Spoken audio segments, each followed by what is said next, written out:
New insight today on how working class neighborhoods are vanishing from major U.S. cities. It started as the country.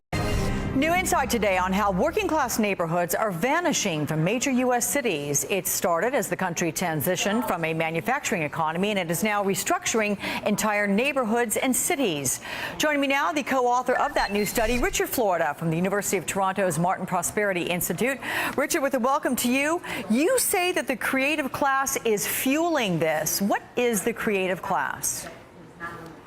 Well, it's knowledge workers, it's managers, it's professionals, but it's also the scientists and technologists, the high-tech entrepreneurs who generate those new innovations and build those new industries, and it's artists, musicians, designers who are the cultural creative. So it's all of those groups. Taken all told, it's about a third of the U.S. workforce. It makes about half of all salaries and wages of all American workers. Okay, and then you have the service class and the working class. Can you briefly identify those? Sure, the working class are the folks who built America. They're the folks who work in factories, who work in construction, who move things around in transportation. Tragically, that group shrunk down to about 1 in 5 workers, and honestly, only about 6% of Americans actually work in factories. The service class is the biggest class. It's about 45% of Americans who work in food preparation, retail, sales, personal home health care. It's the fastest growing occupations. But what we're finding is that city by city that we looked at in this report on the divided city, that these groups are occupying different areas, that we're seeing a level of inequality in segregation that is quite severe and extremely troubling. So, okay, what do you mean by different areas? I mean, how does the creative class expand into cities? What's the effect?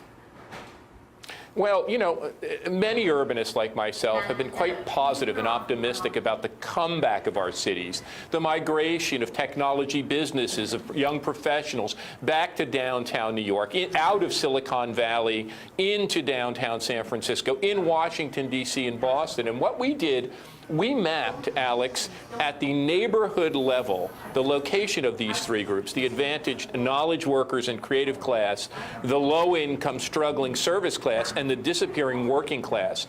We found very few working class locations left in America, even in Detroit or Boston or Philadelphia.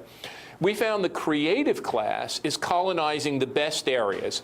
It's moving back to the core, of course, but it's also locating around all these transit hubs. You know, transit used to be a way for low-income people to get to work, but these knowledge workers and professionals want to live in the walkable suburbs around transit, but also we found the knowledge workers and the professionals clustering around universities, hospitals, knowledge institutions in the city and suburbs, and then finally, if you look at a Los Angeles or you look at a Miami, and we looked at all of these places, any waterfront, any kind of natural amenity. So what we found is the old divide that we used to think of as affluent suburb and poor city no longer holds, but nor is it rich city, poor suburb. We have a literal patchwork in America of concentrated areas of advantage and affluence juxtaposed to concentrated areas of disadvantage with a missing middle. Those good middle-class neighborhoods that workers and middle-class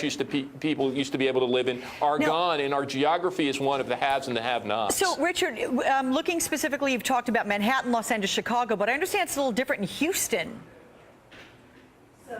Well, you know, Houston is one of a number of cities. There has been a migration back to the core, but we're finding this in a number of places where literally part of the city is the western edge, the northern fringe, or the southern fringe. Washington, D.C. is like this as well as Atlanta, where a whole segment of the city is colonized by the more affluent knowledge workers, with the lower income, less affluent, more unemployed service workers and blue-collar workers shunted in the other half. And Houston kind of conforms to that pattern, where there are whole chunks of the city that are one way and other chunks that are quite disadvantaged. It is a very interesting study from you there, Richard Flor, at the University of Toronto Martin Prosperity Institute. Thanks for sharing it with us. I appreciate it.